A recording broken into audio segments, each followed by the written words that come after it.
You will leave this instant, or I will have security remove you. Get out! Sir, please, it's not what you think. I beg you in the name of God, don't do this to me, sir. My life, my future, it all lies here. I know a lot of you might be wondering how I got myself in that situation, how I fell from grace to something worse than grass.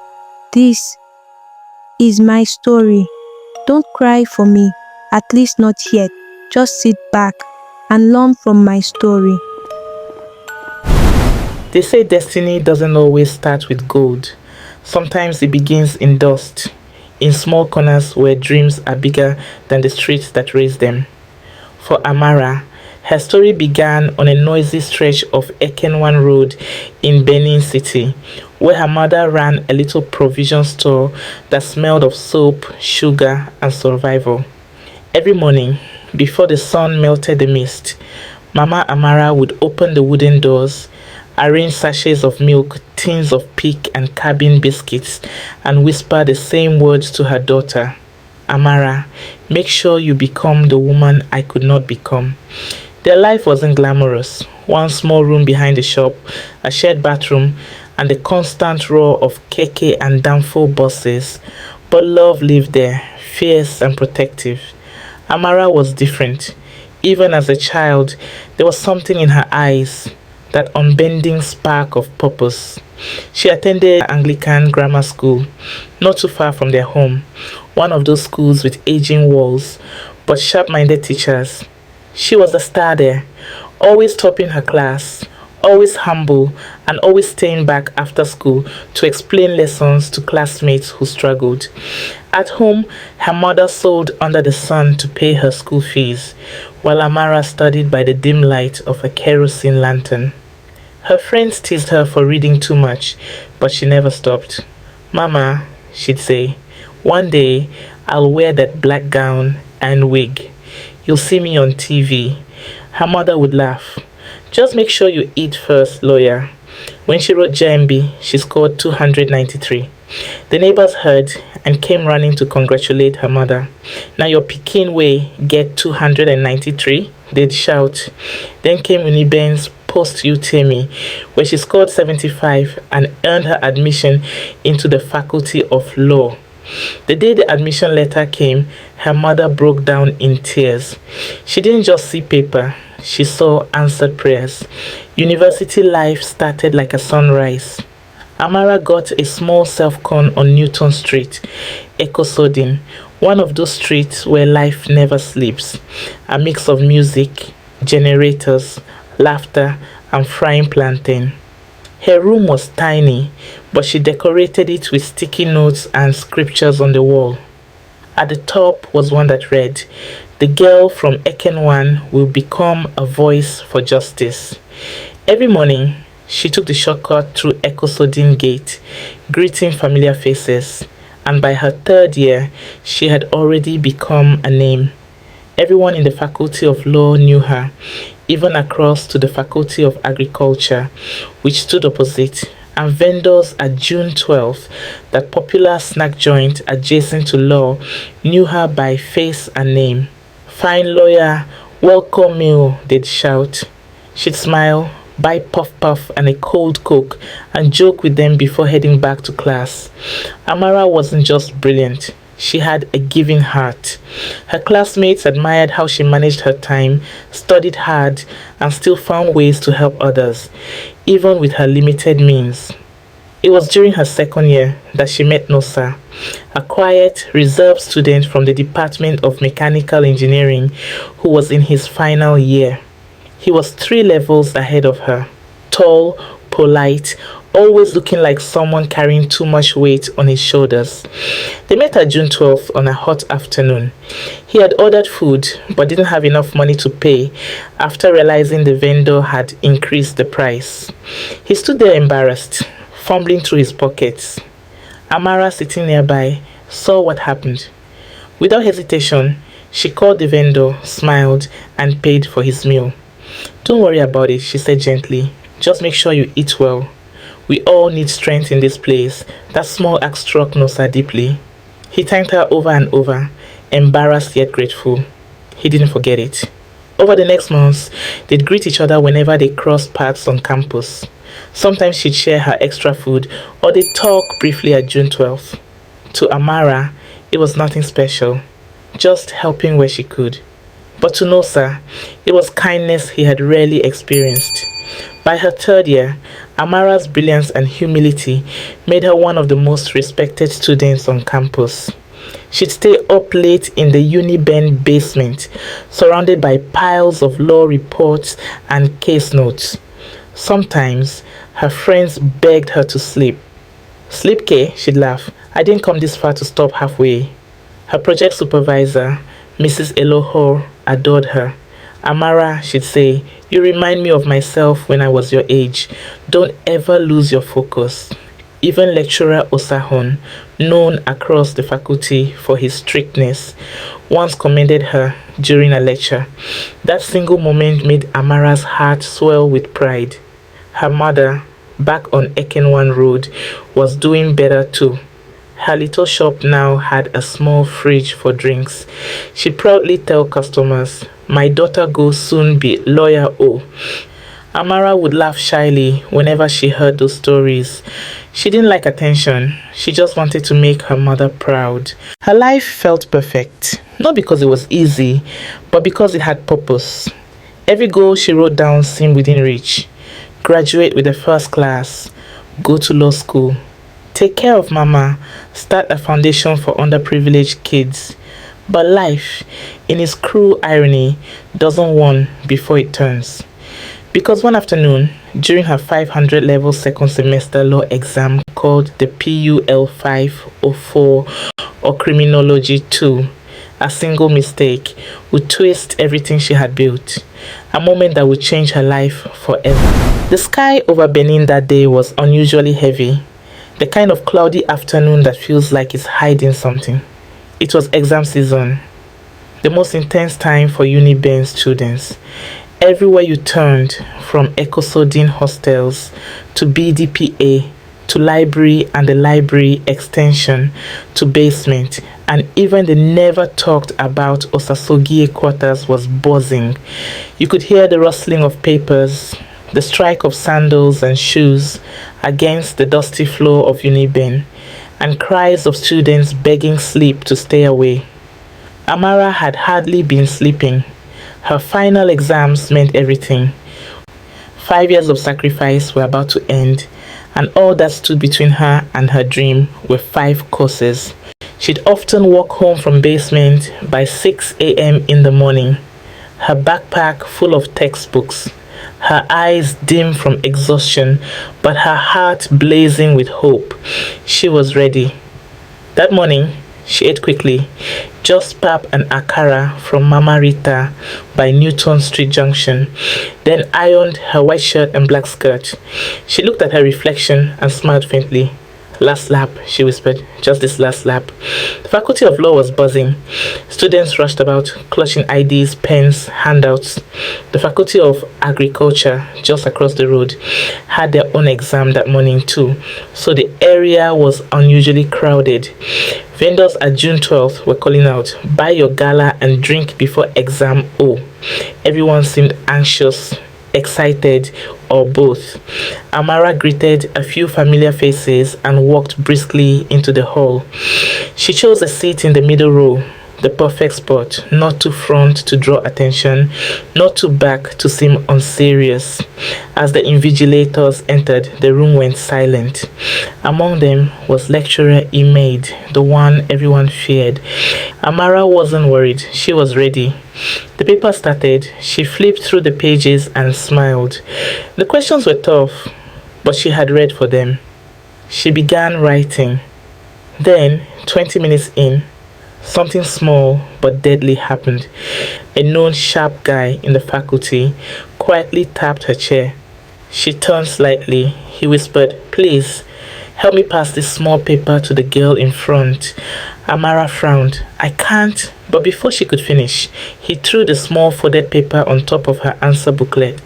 The girl in front turned too, gesturing quickly for her to pass it. It was such a small act, a reflex, almost harmless in thought. Her mind said no, but her heart said just help. so she took it. One quick motion, pass it forward, get back to her work. But fate was faster. At that exact moment, lecturer Imaid turned. His sharp eyes caught the movement. That tiny paper, that tiny act. Hey, you, stand up. The hall froze. Everyone turned. Amara's heart stopped. Sir, it's not. Bring that paper, Imaid thundered. The girl in front immediately looked forward and acted innocent. Sir, Amara's voice trembled. She asked me to. Quiet, Imaid barked. You were caught in the act. Her blood ran cold. Even as she tried to explain, he wouldn't listen. Rules were rules. He collected her script, wrote on the edge of it, and said in a tone that carried no mercy, You're reported for examination malpractice. That walk out of the hall felt like a funeral. Some students whispered, others avoided her gaze. By the time she reached Newton that evening, her body was shaking. She couldn't eat. She went to see Mrs. Eloho, her project supervisor, the one person she thought might believe her. I swear, I didn't use any paper. I just passed it. Mrs. Eloho's eyes softened. Amara, I believe you. But Imaid's report has gone in already. It's no longer in my hands. For 2 weeks, she was called to face the faculty panel. They asked questions. They listened. But the evidence was thin. Just her word against theirs. Then the news came. The matter has been referred to the Senate Committee on Academic Misconduct. Those words broke her. She couldn't sleep. She couldn't read. Her final exams were still ongoing, but she had lost the will. The next some months were torture. She'd walk from her room at Newton to the school gate just to check for updates. Other students whispered behind her back. Even some of her friends avoided her, afraid the rumor would stain them too. Her mother on Ekenwan Road didn't understand at first. Expo okay, wetin be that? My pikin no dey do wayona. Amara tried to explain, but words only made it worse. Her mother's blood pressure shot up from the stress and shame. One evening, while locking the shop, she collapsed. Neighbors rushed her to a clinic nearby. The doctor said she had a partial stroke brought on by shock. Amara wept like a child that night. She blamed herself for everything, for helping, for trusting, for being too kind. 2 months later, the final verdict came from the Uniben Senate. The report was typed, stamped, and merciless. Miss Amara Okafor, Faculty of Law, found guilty of examination misconduct, penalty, rustication for 2 academic sessions. Her world shattered, 4 years of excellence, gone in one careless moment. The dream, the gown, the laughter, all vanished. She stood outside the Senate building that afternoon, staring at the paper in her trembling hands as students walked past her, whispering. In that moment, she felt invisible. So this is how dreams die, she whispered. She left campus that same day. No goodbyes, no explanations. Just quiet steps back to Ekenwan, to her mother's small shop that now felt smaller than ever. But even in the darkness, something in her refused to die. Pain became her teacher. She began to sell from the shop again, helping her mother and pretending to be fine. She started a small POS business, borrowed a table, and sat beside the shop every morning, serving customers with quiet smiles. Her voice that once argued legal points now called out prices, life. Yet, deep inside, she never stopped dreaming. Months turned to years. The world moved on, but she carried her shame like a scar under her smile. No one from school ever reached out until fate circled back in the most unexpected way. Because one humid afternoon, as she was counting the remaining cash left with her at her POS stand, a familiar voice called softly. When she looked up, Amara, is this you? No, sir. Oh my God. Standing there, dressed in a neat shirt, was Nosa, the boy from mechanical engineering, the same one she once helped with food back at June 12th. And just like that, her story began to change again. It was a humid afternoon in Benin City, the kind that made the air smell of dust and distant rain. Amara sat under the small umbrella of her POS kiosk beside her mother's tiny provision store along Ekenwan Road. The hum of keke napep engines mixed with the chatter of students rushing home. Life had slowed for her since that dreadful day at Uniben. The girl who once dreamt of standing before judges now stood before strangers counting their money. The world might have stripped Amara of her gown and cap, but not her grace. Amara was counting the money left with her, trying to balance her book for the day when a black Toyota Corolla rolled up slowly and parked just beside the shop. The window slid down, and for a moment, Amara thought her eyes deceived her. She raised her head and froze. Standing there was Nosa. The money almost dropped from her hands. And in perfect unison, both of them called each other's names, voices trembling with shock and joy.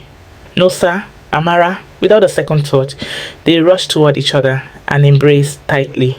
An embrace soaked in memories, pain, and relief. Even the air around them seemed to pause for a heartbeat.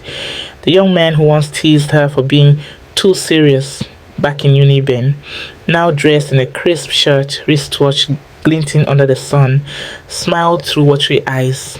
He had graduated years earlier from mechanical engineering and was now working with a construction firm in Port Harcourt. His face still carried the warmth she remembered, but time had refined it. When they finally pulled apart, Amara wiped her face quickly and laughed nervously. "So you now drive, engineer?" Nosa chuckled. Small. I came home to check the workers at my site. Needed to pay them before they scatter my house." She smiled, her voice soft. "So what brings you to my side?"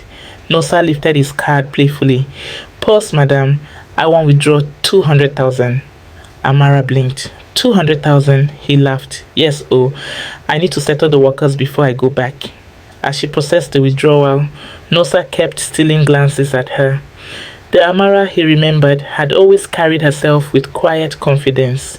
Now that same strength showed, but this time laced with pain and resilience. When the transaction was complete, Amara gently pushed the cash to him. Nosa smiled and reached for his wallet. "How much be your charge?" Amara shook her head firmly. "Nosa, I beg, leave that one. No bother to pay me. I'm just happy to see you again." He looked at her silently for a moment, a small smirk forming on his face. "You sure?" She nodded. Minutes later, Amara's phone buzzed. A credit alert, 50,000 naira. She looked up in confusion. "No, sir, I said no charges." He grinned. "I know.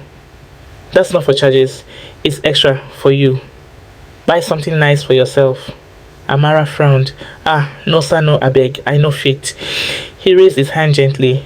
"Please, let me finish what you started years ago." She stared at him, her throat tightening. "Finish what?" But Nosa just smiled softly and said, "Have a wonderful day, Amara." Then he entered his car and drove away, leaving her standing there, heart pounding, eyes wet, lips parted as if time itself had paused around her. From that day, he became a constant presence.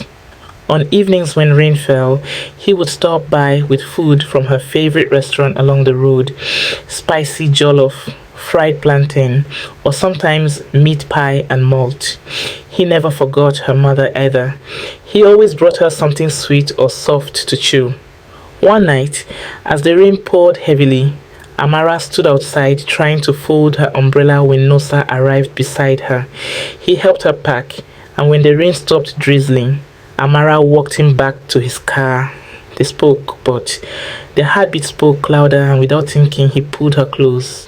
Their shoulders touched, breaths mingled, and for the first time since her rustication, Amara felt safe. The thunder rolled, but so did her heartbeat. She looked up, and before reason could argue, they kissed softly, desperately, like two souls finding their way home again. Weeks passed, and Nosa's visits became daily. He helped her mother get proper treatment at the University of Benin Teaching Hospital. Soon, he rented a small apartment for them closer to town. When her mother began to walk again, The first person she thanked was Nosa, and then came the grand surprise. One Saturday morning, Nosa drove Amara and her mother out, saying it was just a little errand. But as they arrived at a newly renovated complex, painted cream and gold, Amara froze. Above the gate was a sign, Amara's Touch, Fashion and Lifestyle. She turned to him in disbelief. "No, sir, you didn't." "I did," he said, smiling. "You once said you wanted to make women feel beautiful again. So start here." Her tears fell freely this time, not from pain but from joy. A year later, the entire city buzzed about one wedding. It was the kind that lit up Instagram timelines and filled halls with laughter. Amara, in a white gown that shimmered under the lights, walked down the aisle at St. Paul's Cathedral, Benin City, arm in arm with her mother, now strong again. As the doors opened, Nosa stood waiting, tears glistening in his eyes. The once ordinary boy from mechanical engineering now looked like the man she had prayed for in silence. When the priest said, "You may now kiss the bride," it wasn't just a kiss. It was redemption, forgiveness, and love, bound in one soul-stirring moment. And as the rain began to drizzle lightly outside, just like that first night, they both looked up and smiled, because this time, love had written its final chapter. Many years later, when people walked into Amara's Touch, they saw more than clothes. They saw courage. They saw a woman who was once broken by life, but rebuilt by love. And sometimes, when Amara sat in her office, heavy with pregnancy, she would laugh suddenly and send Nosa on a funny errand. "Baby, please, I'm craving puff puff from June 12th, the one close to school." He would laugh, kiss her forehead, and go. Because love, after all, remembers everything. And sometimes, even mistakes can lead to miracles.